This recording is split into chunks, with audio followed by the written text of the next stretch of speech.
Balakot air strike এবং surgical স্ট্রাইকের কি পথেই হাঁটতে চলেছে ভারত? সবাই চাইছে প্রত্যাঘাত। কাশ্মীরে এই জঙ্গি হামলার ঘটনা পাল্টা জবাবের হুঁশিয়ারি কেন্দ্রীয় প্রতিরক্ষা মন্ত্রী।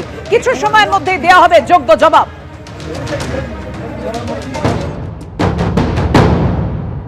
देश ने अनेक निर्दोष नागरिकों को खोया है। इस घोर अमानवीय कृत्य से हम सभी गहरे शोक और दर्द में हैं। सबसे पहले मैं उन सभी परिवारों के प्रति अपनी गहरी संवेदना व्यक्त करता हूं जिन्होंने अपने प्रियजनों को खोया है। इस दुखद समय में दिवंगत आत्माओं की शांति के लिए मैं परमात्मा से प्रार्थना करता हूं। यहां मैं भारत के दृढ़ संकल्प को दोहराना चाहूंगा कि टेररिज्म के खिलाफ हमारी जीरो टॉलरेंस की पॉलिसी है।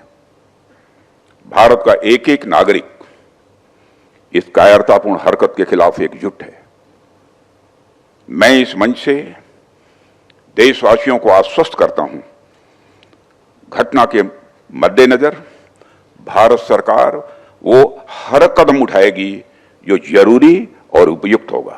तो हम सिर्फ उन लोगों तक नहीं पहुंचेंगे जिन्होंने इस घटना को अंजाम दिया है, हम उन तक भी पहुंचेंगे जिन्होंने पर्दे के पीछे बैठकर हिंदुस्तान की सरजमी पर ऐसी नापाक हरकतों की साजिशें रची हैं। ऐसी हरकतों का जिम्मेदार और इसके जिम्मेदार लोगों को आने वाले कुछ ही समय में जोरदार तरीके से नजर आएगा। मैं देशवासियों को आश्वस्त करना चाहता हूं।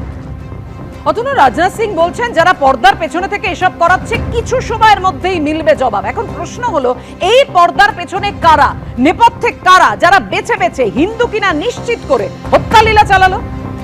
দেখো, একবারই তাই। জঙ্গিরা তো সামনে রয়েছে, জঙ্গিদের সংগঠন সামনে রয়েছে, নেপথ্যে কারা রয়েছে, কারা করাচ্ছে, কারা মদত দিচ্ছে, কারা লজিস্টিক সাপোর্ট দিচ্ছে, এটাই সব থেকে গুরুত্বপূর্ণ। আর এ তো একদম পরিষ্কার।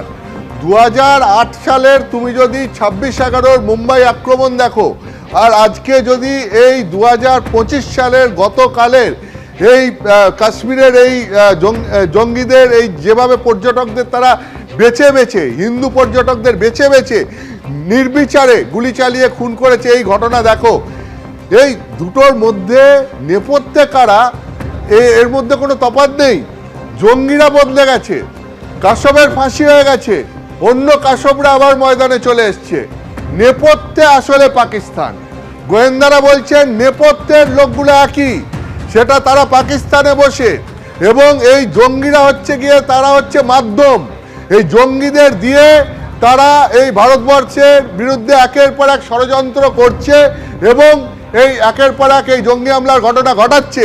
কিন্তু তুমি যদি দেখো যে নেপথ্যে কারা রয়েছে, নেপথ্যে রয়েছে পাকিস্তান।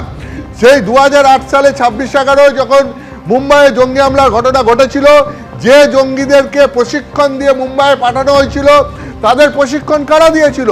তারা পরে কাশব এটা স্বীকার করেছিল যে তাদেরকে যে প্রশিক্ষণ দেওয়া হয়েছিল, সেই প্রশিক্ষণ দেওয়ার সময় পাকিস্তান সেনাবাহিনীর অফিসাররা এসে প্রশিক্ষণ দিত। পাকিস্তানের গোয়েন্দা সংস্থা ISI তারা এই প্ল্যান তৈরি করত। অর্থাৎ একদিকে পাকিস্তানের গোয়েন্দা সংস্থা ISI তারা প্ল্যান তৈরি করছে, সেনাবাহিনীর অফিসাররা গিয়ে তাদেরকে ট্রেনিং দিচ্ছে।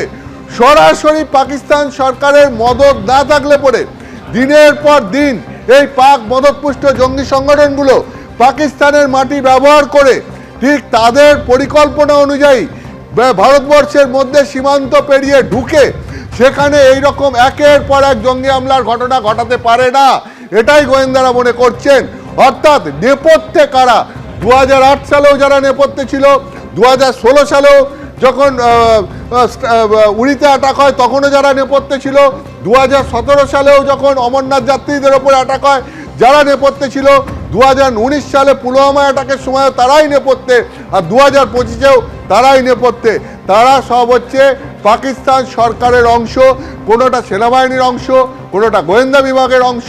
অর্থাৎ পাকিস্তানের সরাসরি মদতে পাক মদতপুষ্ট এই জঙ্গি সংগঠনগুলো ভারতবর্ষের সীমান্ত পেরিয়ে ভারতে ঢুকে সেখানে তারা জঙ্গি হামলার ঘটনা ঘটাচ্ছে।